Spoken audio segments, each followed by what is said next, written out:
We remain steadfast in our commitment in delivering local news that matters. Stories that inspire. Enriching the lives of Filipinos in the Philippines and across the globe. This is your GMA Regional TV. Buong puso para sa Pilipino. Ito ang inyong Regional TV News.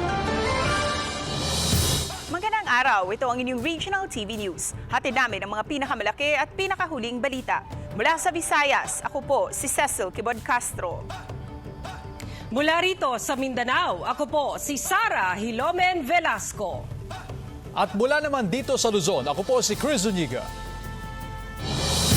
Nakahanda na ang mga otoridad sa pagdagsa ng mga deboto ng Itim na Nazareno sa isasagawang traslasyon at replika prosesyon mamayang hapon sa Naga City, Camarines Sur.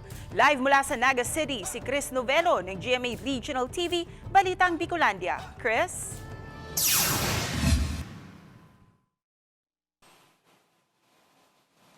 Cecil, all set na ang inilatag na seguridad ng kapulisan at ng simbahan sa gaganaping traslasyon at replika prosesyon ng Itim na Nazareno mamayang hapon yan dito sa Naga City, Camarines Sur.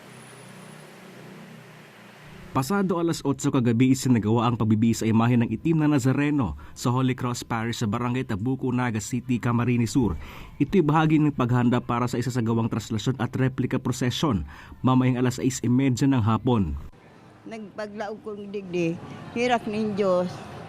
Mayo na dahil ako mga sakit na kung ano pa man. Yan ang pigano ko. Pero may akong nag-devotion sa iya. Nagkaigwa ko ng kadigit na pagbati-mati sa isip, kaya medyo nagkakaigwa ko ng ano yan. Pero sa ngunyan, okay na ako. Sa pagdevotion ko kinasareno, talagang dakulang tabang yan. Mula sa Holy Cross Parish, ililipat ang imahen sa Plaza Quezon, kung saan mananatili ito hanggang bukas ng hapon, Enero 9. Magkakaroon din ng misa at pahalik sa imahen. Pansamantala namang isasara ang mga pangunahing kalsada sa lungsod na dadaanan ng traslasyon. Maliban sa kapulisan, may mga force multiplier din na nakadeploy para matiyak ang seguridad ng mga deboto. Bukas ng hapon, pagkatapos ng sunod-sunod na misa sa plaza, isasagawa naman ang Pontifical Foot Procession o ang pagbabalik ng imahen mula sa Plaza Quezon patungo sa Holy Cross Parish. Ang life-size image na ito ng Poong Itim na Nazareno ang ililibot sa 4 na parokya ng Jesus the Nazarene Parish sa Binmalay, Pangasinan kasabay ng kapistahan ng Poong bukas, January 9. Inaasahan na mahigit 1,000 deboto nalalahok sa motorcade pagsapit ng alas 3 ng hapon bukas. Dahil dito, mas pinahigpit na seguridad ang nilalatag sa lugar. Mayroong prosesyon sa mga barangay. Pupuntahan ang Nazareno natin, ikot-ikot sa mga 4 na barangay. Pupuntahan lahat sila dito, may misa dito. Pagkatapos ng prosesyon po.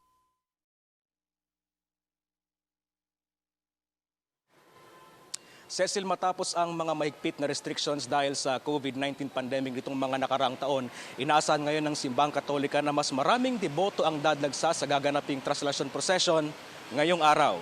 Cecil. Maraming salamat, Chris Novelo ng GMA Regional TV, Balitang Bicolandia.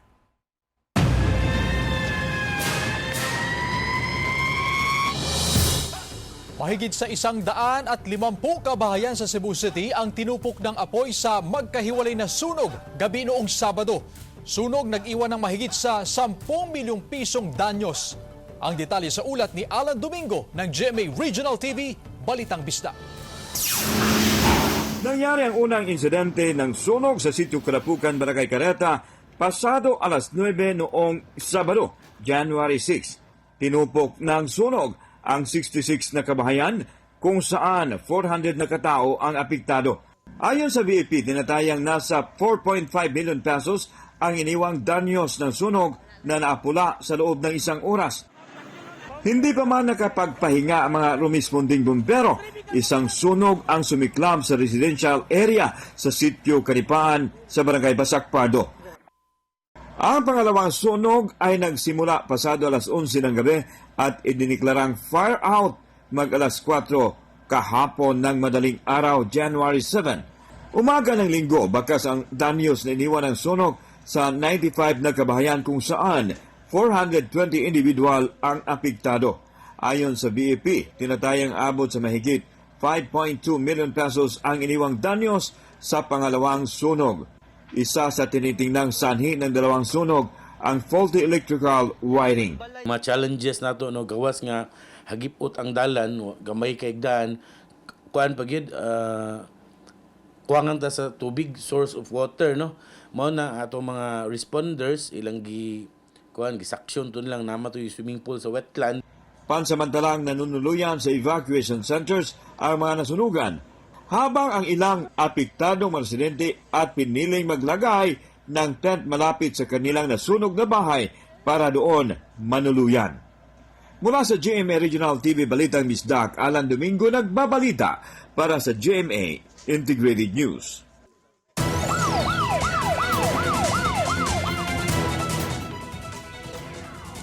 Sugat sa ulo ang tinamo ng 50 anyos na ginang matapos siyang bugbugin ng babaeng nakautang sa kanya ng pera sa mga Tarem, Pangasinan. Kwento ng biktimang nakilalang si Fleda Pagarigan, pinuntahan niya ang sospek na nakilalang si Jennifer Fabro sa kanyang pwesto sa pamilihan para singilin sa kanyang utang. Aabot sa mahigit 400,000 piso ang utang ng sospek at ang kanyang pamilya sa biktima. Imbes na magbayad, nagalit pa raw ang sospek sa biktima. Nagkaroon ng kaunting pagtatalo ang dalawa hanggang sa pagsusuntukin na sa ulo at katawan ang biktima. Sinampahan na ng kaso ang sospek. Tumangging magbigay ng pahayag ang sospek sa GMA Regional TV 1 North Central, Luzon. Nagmakaawa po siya, ibabalik niya ng ganito. Siyempre ako rin po, maawain po ako, ma'am, ibinigay ko po yung pera na yon. Mga ilang araw, siningil ko na, ayun na, wala na po. Sila pang galit. Lumapit na naman po yung ama. Imbis na awatin niya yung anak, ako pang lumapit yung ama, bigla naman ako sinakal, hinawakan. Siyempre hindi na ako makaano dahil nahilo na ako, duguan na ako. Based sa CCTV na nakalap din natin ay nagpapatotoo na itong si suspect po natin ay sinaktan at sinabunutan, sinuntok yung ating biktima. National Grid Corporation of the Philippines o NGCP nakahanda sakaling ipatawag sa isang investigasyon ukol sa power outage sa Panay Island at ilang lugar sa Negros Occidental. Si Kim Salinas ng GMA Regional TV 1 Western Visayas nakatutok live. Kim?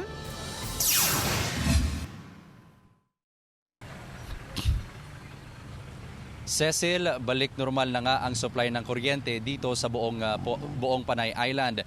Pero sa kung ano ang dahilan ng malawakang power outage sa malaking bahagi ng Western Visayas, iyan ang nais malaman ng mga residente, manggagawa at negosyante.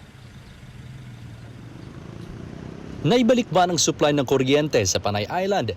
Pero ilang residente ang hindi pa rin kampante. Anila, baka bigla naman bumulagta ang patay-sinding supply ng kuryente. Dahil dito, mas tumaas ang demand sa ice o yelo. Baka sa manok baka hindi maglain la. Kaya once na magdula ang kuryente, mabaldagin manok ta. Hindi naman makanan kay ano ng kabataan sa mong kasalala sa init. Dugay brown out, dugay siga. Iway ta may mo no. Ayos na lang atong paliwansan eh. Kaya ang ilang apektadong consumer at manggagawa nananawagan na sana ay hindi na maulit muli ang power outage na malubhang nakaapekto sa mga negosyo at residente. Hindi na siya tani magliwat kay dako gid ang perwisyo sa mga tao. Ang power outage nga to is daw dako gid ang na-affect kay ang mga pasyente nagamay. Nagbalik ang asma ko tungod sa burnout. Ang baho sang gasolina. Okay, gid kita ma Mas maayo gid ang may kuryente. Kay makaulag ang sakwa mo. Mapakita ka kwarta yung sakwa nga panggawiin nga tama kataway.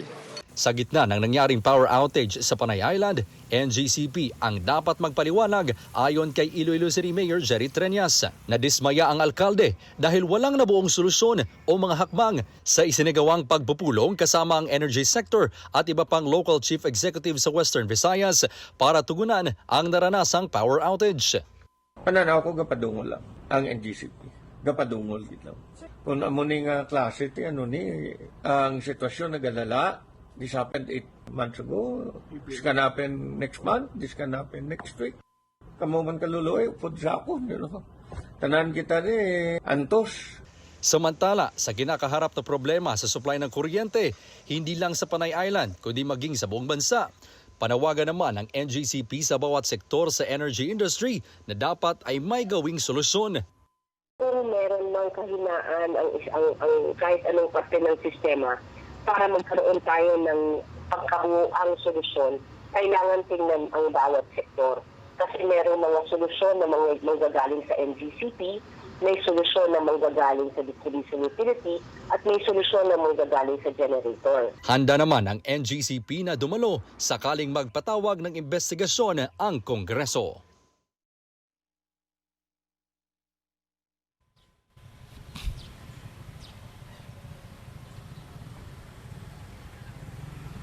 Cecil, sa ngayon patuloy ang monitoring ng NGCP, mga planta at distribution utility sa sitwasyon para hindi na maulit pa ang power outage dito sa Western Visayas. Cecil? Maraming salamat, Kim Salinas ng GMA Regional TV 1 Western Visayas. Patay naman ang isang lalaki matapos na malunod habang naliligo sa dagat na sakop ng General Nakar, Quezon. Narito ang report ni Paul Hernandez ng GMA Regional TV Balitang Southern Tagalog. Ang masayang outing ng isang pamilya mula Antipolo City napawi ng pagdadalamhati. Patay ang kaanak nilang 34 anyos sa si Alfredo nang lamunin ng alon habang naliligo sa dagat sa isang resort sa Barangay Katablingan, General Nakar, Quezon. Ayon sa pulisya, tumuloy pa rin sa paglangoy ang biktima kahit pa pinipigilan na siya ng mga kaanak nito dahil sa lakas ng alon. Strong swimmer daw pala ito, swimmer. So, inaawat na siya ng may-ari ng resort, ng mga kapatid, at yung lifeguard ng beach resort. Ang problema, hindi pa rin nagpaawat. 100 metro umano ang layo ng lugar kung saan natagpuan ang katawan ng lalaki. Sinubukang i-revive at dinala pa raw sa ospital pero idineklarang dead on arrival. Sinusubukan pang makipag-ugnayan ng GMA Regional TV Balitang Southern Tagalog sa kaanak ng nasawi para sa kanilang panig. Pero pulisya mismo ang nagsabi, tanggap na rin daw nilang walang foul play sa pangyayari. Kami na naman yung family kasi sila mismo nakakakita. At sila rin mismo ang umawat sa kanya na umahon. Nadala na sa Antipolo ang katawan ng nasawi. Payo ng mga otoridad na sumunod sa ipinatutupad na patakaran ng mga pinupuntahang resort at huwag ipagsapalaran ng kaligtasan para makaiwas na rin sa disgrasya. Mula sa GMA Regional TV Balitang Southern Tagalog, Paul Hernandez nagbabalita para sa GMA Integrated News.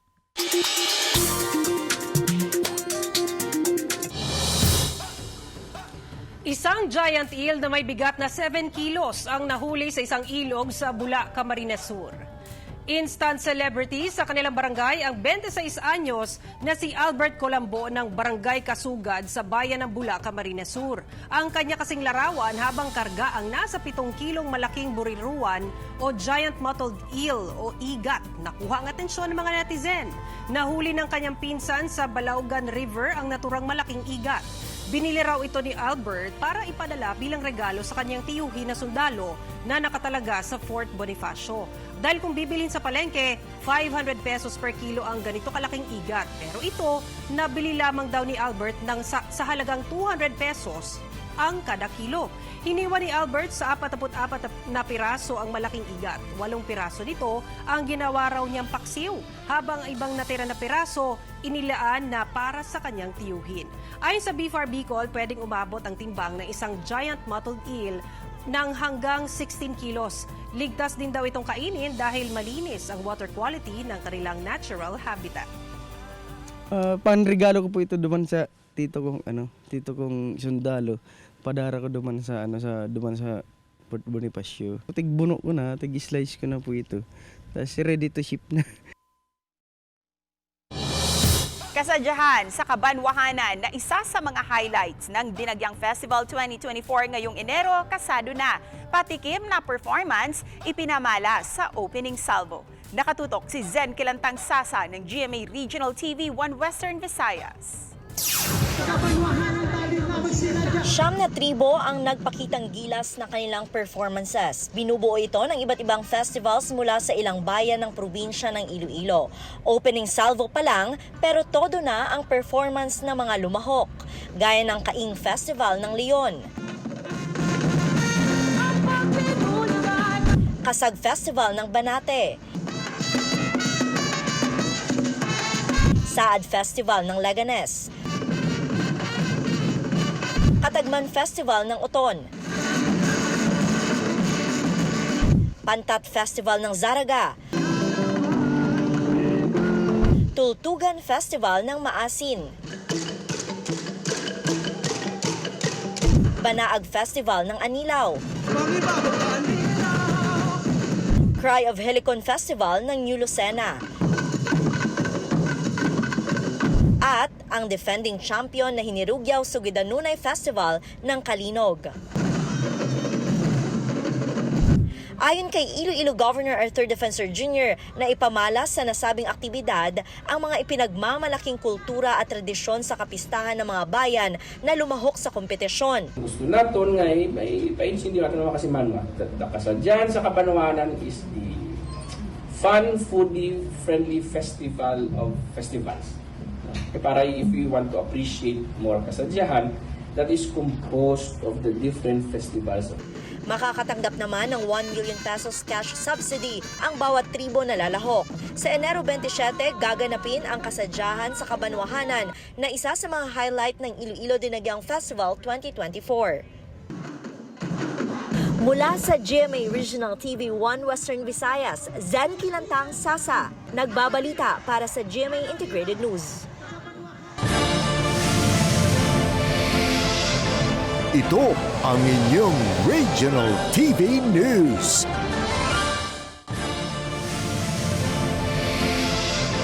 Ito ang inyong Regional TV News.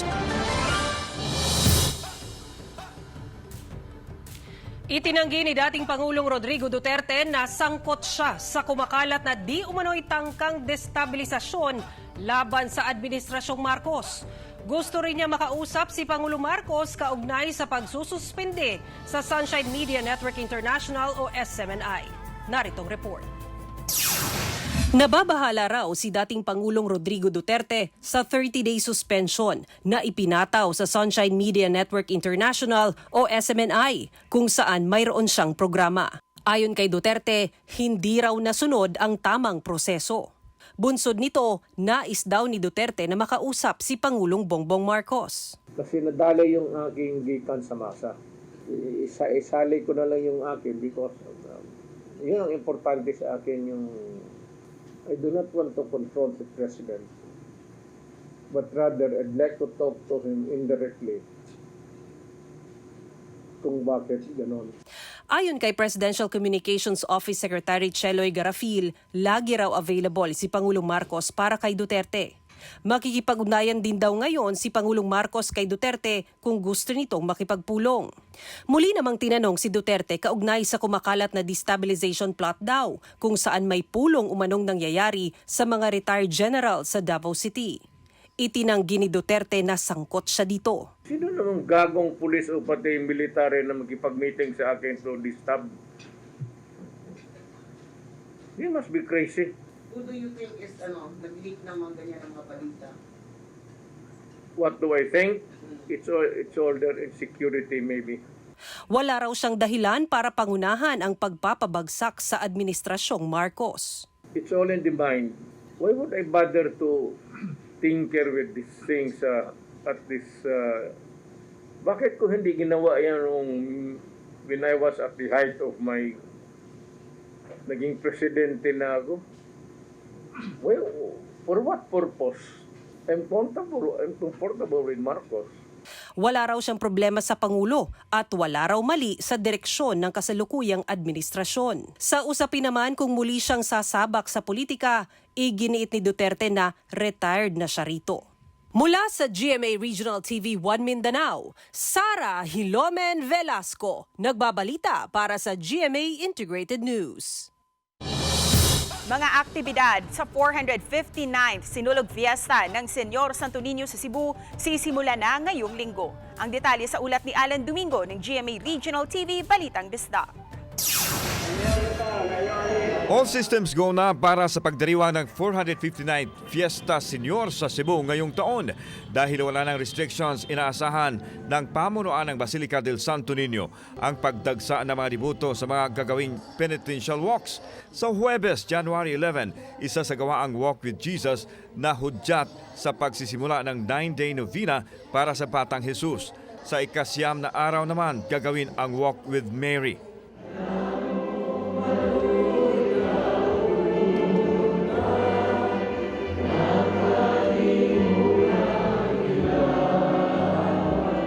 Isa rin sa pinaghahandaan ng mga pari ang dami ng mga deboto na dadalo sa 9 na araw na novena. Dadalhin ang imahe ng Birhen ng Guadalupe at Santo Niño sa National Shrine of St. Joseph sa Mandawi City. Mula roon, imumotorcade ang mga imahin papunta sa Lapu-Lapu City kung saan naman magsisimula ang fluvial procession sa January 20. Ayon sa Coast Guard Station Central Cebu, magtatagal hanggang January 15 ang registration para sa mga gustong lumahok sa fluvial procession. Pagkatapos ng fluvial procession, magkakaroon ng reenactment ng kauna-unahang binyag sa bansa sa Pilgrim Grounds ng Basilica del Santo Niño. Tanghali naman sa January 20, isasagawa ang Solemn Foot Procession at susundan ng Visperas Mass na magtatapos sa 1 oras na traditional sinulog dance. We appeal to all people na for safety purposes, huwag tayong magdala ng big backpacks and bags for safety purposes. Mula sa GMA Regional TV Balitang Bisdak, Alan Domingo nagbabalita para sa GMA Integrated News. Sa ibang balita, kwento ng mga bahay na ipinatayo bago sumiklab ang World War II sa Tabuk City, Kalinga, alamin. Makibalita tayo kay Ivy Hernando ng GMA Regional TV, 1 North Central Luzon. Sa gitna ng tagong lungsod ng Tabuk sa Kalinga, makikita ang isang village na itinayo bago ang World War II. 1 oras ang layo mula sa city proper, ang Barangay Naneng Heritage Village and Rice Terraces. Halos magkakapareho ang mga bahay na tinatawag nilang ginitob na itinayo taong 1920s. Tinatayang 1,000 nakatirang residente na halos magkakamag-anak. Sa bungad, makikita ang mga agamang, mga kubo na sing-tanda rin ng mga bahay, ngunit ito ay mga imbakan ng mga aning palay. Dito rin ipinatayo ang St. Joseph Parish taong 1927. Isa sa mga tumulong noon sa konstruksyon, ang 86 anyos na ngayon na si Lola Patricia. 1 cubic bato, 6 pesos. 1 cubic darat, 5 pesos. Galing sa ilog. Sa tabi ng simbahan na rin inilibing ang 2 Belgian priest na unang pari ng simbahan, sina Father Leon Lindemans at Father Miguel Vaz. Ang mga dala raw nilang karpintero mula Belgium ang nagturo sa disenyo ng mga bahay sa lugar. Yung mga style ng bahay noon, mga kugon lang po siya, ma'am, at saka wala po siyang first floor. Sa Naneng din unang ginawa ang paghahabi, nakabuhayan pa rin ng maraming kababaihan, gaya ni Nanay Mary. Maliban sa tilar, backstrap ang paraan ng paghahabi. Pag seryoso ako continuous, madami din kasi itong mahirap. Mga 4 yata ganito. Ito ang talagang design ng bahag. G-string. Dito nagsimula ang orihinal na gitot design at laktob design ng Inabel. Isang barangay na mayaman sa kultura at kwento ng kasaysayan. Bati ng city government na kailangang mapreserba ang heritage village, kaya pinag-aaralan na raw ang pagbalangkas ng ordinansa. We want to support the original structures there so that we can have a tourist attraction here in the city. We need to subject it for more legal studies because we also need to balance the right of the owner. Ang pagbibigay halaga sa pamana ng nakaraan ay makatutulong daw sa turismo ng kasalukuyan. Isang barangay na puno ng kwento at yaman ng kalikasan. Mula sa GMA Regional TV 1 North Central Luzon, Ivy Hernando, nagbabalita para sa GMA Integrated News. Ito ang inyong Regional TV News.